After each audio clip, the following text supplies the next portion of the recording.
good to go on this. I'm sure we are. Wait for it. Hang on. I just hit the start streaming button. This was just me recording. Oh. You'll have that on the recording for later. Okay, great. Great. Well, this is recording. No one's seeing this until it's up on YouTube. Fantastic. Yeah. Hit broadcast. We'll make sure that it goes live here. Mega servers are happening. Finally, very excited about it. So tired. Yeah, I know. When are they happening? So tomorrow morning, bright and early, we're going to go up at 5 a.m. PDT. So we're going to start the big, long process. We've got a huge, massive deployment schedule that we're going to do, and there's lots of stuff. Yeah. But yeah, 5 a.m. tomorrow morning Pacific. It's going to start at 13 and a half hours downtime is what we're kind of looking at right now. There's a lot of, I'm not going to say padding, but there's some uncertainty in that. It could be as fast as 10 hours. It could be as long as, let's not talk about how long it could go if something goes wrong. Fingers crossed.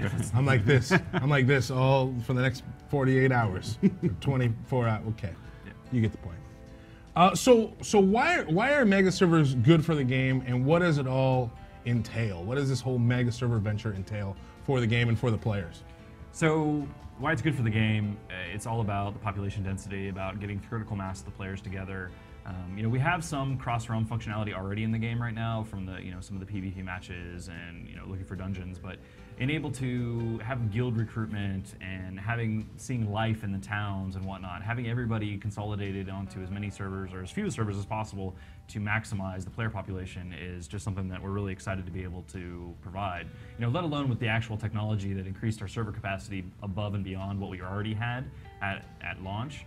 Something that we were really, really excited about. Just pulling the switch has been taking some time for us to make all this, as I call it, the script juju on the database side in order to smash everybody together onto the databases, make sure that you didn't lose your guild achievements, that you didn't lose any of the things that were really important to you guys. A couple of the specific details that may or may not be covered in the fact, but I wanted to make sure to call out as something that we were going to do as part of the mega server process is we are going to empty out the auction house, commodities exchange, credit exchange, return all of the outstanding orders to your mailbox during the mega server merge. There were some conflicts with the buy orders and sell orders, that if you had a commodities that was a buy order up here but a sell order down here, and when they merged in together, what would happen? Kaboom. We decided to just simplify that, and just refund everything. So if you guys, you don't have to pull them off if you don't want to. Feel free to pull them off if you want to tonight. But when you come into the mega servers, when we come back up on Wednesday, all of those things will be emptied, and you'll be like, oh, no one moved. No, it's just because we refunded all of that stuff. One of the other things that we did, again, to simplify some of the complexity of things, were that we, specifically with the raid lockout timers, we have 10 a.m. UTC every Tuesday, we have a raid reset. Everybody loves the Tuesdays. However, as part of the Mega Server merge, we were having trouble getting those tables to merge nicely, and we just decided to err in the player's favor and said, you know what, we're just going to give you guys another reset come the Mega Servers. So all of your raid resets will be up again on Wednesday. So those of you watching should be raiding today, tonight. Go get that free extra loot that's out there right now. Ooh, free loot. Yeah. So definitely go ahead and do that. Again, erring inside of the player's favor is a nice thing for us, as well as lowering the complexity. So, but we definitely want to tell you guys about that. The other thing that I know we've talked about, but I definitely want to reinforce, is that level 1 and 2 characters that haven't been logged in 30 days, we're going to delete, partially to save on hard drive storage space. That's a big driver for it. It's also a driver to free up some of those names. Not that we've got namings, because we're adding 2 names to the thing, but if there was a Fred out there, then Fred may not be compelled to log in and add another name to his Fred. Fred Flintstone. Yeah, ooh. Is that going to be like a legal? I don't know. I mean, I'm going to try and jump on that immediately. No, anyone steal this from me. I want it. I want those twinkle toes. So we're going to try to keep you guys in the loop tomorrow as things go. Virtue, one of our live producers, he's going to be the main man driving things, and he's going to try to do updates to the community team on sort of an hourly basis, so that we keep you guys in the loop, so that we keep you guys in the loop. A lot of things, maybe everything's going as planned. There's a big section of time that's got like 8 to 12 hours for all the scripts to run on all the different realms, from the North American to the EU realms, the PvE, PvP. It's some crazy script juju that we have to do, but we're definitely going to tell you guys how we're doing in the same style that I normally do, which is up front. And if we find any problems, we'll tell you guys about it early. Yeah, definitely follow the Wildstar Ops Twitter and the Wildstar Twitter. We'll be posting there constantly, as well as Facebook, the forums. We're going to be updating all our social channels because basically we'll have nothing else to do. So I have a question. Why is it going to last so long? What is it like? Why can't we just flip a switch, turn Megaservers on? You know? Yeah, don't you guys just have like a Megaserver button that just says Megaserver on? You know? See, this is where I just take off the mic and walk out and say, "Screw you guys." No, there's a lot of complications with it. You know, we've got multiple database servers across both data centers that we're trying to maintain all of that data. We're trying to make sure that all the guild achievement data, all of the character data, the personal achievement data, the mails, all of that sort of stuff that doesn't take into account in our existing realm transfer process, that we actually have to literally smash the tables together and, you know, do crazy SQL inserts. And my SQL's not very good, so I'll stop there before I get Packet Dancer and the other streamers that are really SQL. I know you'll be like, what is he talking about? That's why we have our DBAs to help us with that. Yeah. But as part of that, we wanted to make sure that, you know, given the fact that it is the 13.5 hours estimated downtime, that it is a substantial amount of downtime, that we wanted to give the players some compensation, just as a goodwill, an olive branch. Say, hey, you know what? We want to give you guys 30 free room boxes. You know, have them, enjoy them. Yes, they might be flasks, but there are mounts in there. Have you gotten your? I haven't gotten them. I've never gotten them out. I've gotten some pretty good costumes. I know some people who have. The Raider costume set I actually really like, and I'm not trying to pimp the boom boxes, but I really like the Raider costume. And then we're also going to give everybody that has an active subscription 1 free day of game time. That's huge. And so I know that there's some confusion. People are going overly lawyer on the forums. If I'm on a guest pass and I have the free, if you can log in and play the game and you're not on a guest pass, you'll get a day. Getting a free day. That's as simple as I can try to make it. If you're on the 30 days that you just bought a box, if you have a subscription, if you're on cred time, you'll get a day. And regardless of how long the downtime takes, if it takes 10 hours, you're still getting your free day. Yep. So that's, you know, that's pretty. I mean, 10 hours is optimistic, but still, it could happen. Yeah, I guess the worst part is we're going to blow through European prime time almost. Right. There's no way that I foresee us coming up for European prime time. I'm going to try to make it up for North American prime time, maybe Pacific Coast. But yeah, so we definitely wanted to, you know, especially blowing through the European prime time, we wanted to do that. One of the last things that I've got that I want to talk about was in relation to last night, we turned off the free realm transfers. This is one of the steps that we had to do in our big nasty checklist of doom, and part of the big nasty checklist of doom, it was missed that, hey, we probably need to give really, really far advance warning that we're going to turn off the free realm transfers. The reason why we have to do that is we have to make sure that the queue is emptied out of all pending transfers before we start going into the merger scripts, and we needed to allow the 24-hour time period. So we did it at 11 o'clock last night so that we didn't have to force our guys to wake up at 5 a.m. twice in order just to disable the free transfers. What we're going to do, though, is because I understand that there's definitely some guilds out there that got caught in between, that they made a decision really late and they thought they had more time. We're not going to screw with you guys. We're going to make sure that you can get across how you need to get across. We just decided on something a little bit before I came in the stream. As you know, here at Carbine, we started to wake up. Live ops day. Hey, I get in at 7:30, y'all. Most of the studio gets in at 10. It takes me a little bit. I resent that. Hey, resemble. 10:15. Not not a second past 9:30. So yeah, not a second past 9:30. Anyways, the specific details of how long, we're basically going to open up the free transfers again post Megaservers. It's going to be for a brief amount of time. We do want to stop doing that. That is the plan, that is the goal. But given the fact that we could have messaged it better coming into the turn off last night, we will open them back up when the Megaservers come back up. I can't do anything about it now. I need those transfers to have ceased prior to the big deployment schedule of Doom. So we will turn them back on post Megaservers. It will be a limited amount of time.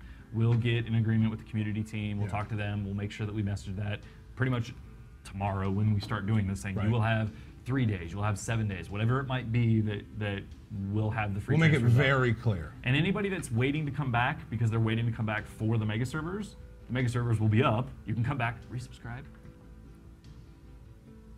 Ding. That was that. If we had special effects, that would be a ding, like a little smile. Like You were a little glare. slow. Yeah, man, no. Your previous host would have been all over that. Wow. Oh. Well, we're gonna write a note about that. Never bring that up again. Thank you, freaking Craig. Hey, can we get a Nerf gun in here, please?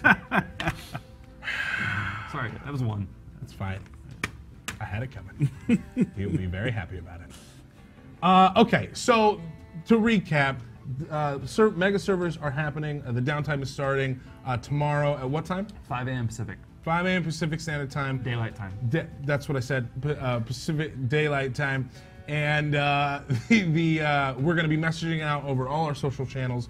So if you have any questions, let us know. Like I said, that's pretty much going to be our sole purpose over the next 24 hours is helping out the mega server messaging.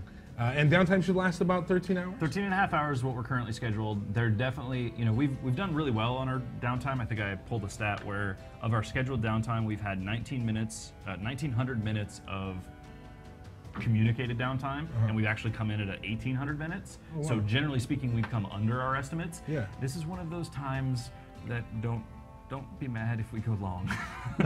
I really don't want to go long, but there is a lot of margin of error on this one. I think literally one of the biggest is an 8 to 12 hour estimate. Right. And we've run it 3 times internally, and it's very different times. Right. We might go long, but we'll talk to you guys about it. We'll message that all out correctly. And of course, if you run into any issues, I got you. I'll just head down there. Do some stuff, ones and zeros, some brackets. Right. I'll fix it. You guys, don't worry, I'm on it. All right, I'm on the clock. What new story elements are awaiting the players for this next drop that we have coming out? So we've been talking a lot about this new piece of content called Journey into Omnicore 1, which is part of this ongoing series of story-based instances called the Nexus Saga. Mm-hmm. So the first chapter, which is Journey into Omnicore 1, is dropping, when our next content drop comes out. It's really awesome. It's got full VO, a bunch of high-end cinematics. We really tried to sort of go to the next level in terms of like the kinds of cinematics that we're doing in the game. We got a lot of player feedback where people were like, "Hey, I really like your marketing videos, but I kind of miss some of that quality and that humor that you get in those in the actual in-game cinematics." So we're focusing on that, and you're going to see some of that in Journey into Omnicore 1. In terms of what's happening there, like at the end of the Defile, which is the zone that's coming out in our next drop, you get this big reveal about the relationship between the Eldon and Planet Nexus and Drusera and the Entity. No spoilers. I'm not going to give any spoilers, okay? Although there's some great conjecture out there, I think. The internet will explode. But Journey into Omnicore 1 is basically the first chapter where, now that you know the problem, you as a player are going to go on this epic journey to solve that problem. And that's what happens in Journey into Omnicore 1. That's kind of the first step of solving the big sort of universe-threatening problem that you're made aware of at the end of the Defile. Right. Yeah. So with the Defile, what other kind of highlights and features are coming as far as like content goes with the new drop? I know the Defile is a huge part of that. Yeah, I mean, so obviously we have the Defile, which has solo content. It's got group content. We've got a 5-man area called the Black Focus, which is super epic and cool. We've got a 20-man event called Siege of the Lightspire that's also pretty epic. And then we have, like I said before, we have solo content that's in the Defile itself, and then there's actually some pretty cool bridging content that takes you to the Lightspire, which is sort of where this big reveal happens. Yeah. And no one has seen that yet, actually, but we're going to be talking about that real soon, so stay tuned. So anyway, lots of cool content in the next drop. Mike's State of the Game came out last week, and so we've got some really cool adjustments that's coming to content. You can now skip the tutorial. Yeah. I know a lot of you guys have probably played that tutorial about 20 or 30 times. You've got all different kinds of alts, and you might be kind of done with playing that. Yeah, they're over. You can skip it now, right? I get it, Carbine. I get it. There's a lot of just like cool kind of quality of life adjustments. We've got some rental mounts that you can get at the very earliest levels of the game. So well, that's cool because there's a lot of gold burden sort of at the early game, right? Right. So that's going to help lessen some of the gold burden. And you know, if you're not quite sure what mounts are going to be like in Wildstar, hop on one. They're pretty cool. Spoiler, okay? Yeah. Right. I think that's okay. Yeah, that's totally fine. They're badass. Yeah, I mean, so we're making some adjustments to the rune systems. We've got some cool changes coming to the customization systems, right? So cheaper die costs. You actually can now buy and choose the music on your house plot, which is pretty cool stuff, right? There's tons of stuff. Actually, we linked to our 100+ pages of patch notes that are coming up, and those will give you basically the entire story. But I think, you know, to say it sort of shortly and succinctly, the next drop is... Yeah. I tend to be a little wordy, but the next drop is awesome. And I think, you know, for players, both who want some new stuff and we're looking for some adjustments to our existing content, all of those people are going to be happy. Yeah. Here's the situation. I'm at low health. Been farming these things for a while, and they slowly whittle you down. Gonna round them all up, pop my innate gadget, boom, look at all that healing I just got. And I'm gonna instantly charge to the next pack while I still have the lifesteal buff up, and breaching strikes for like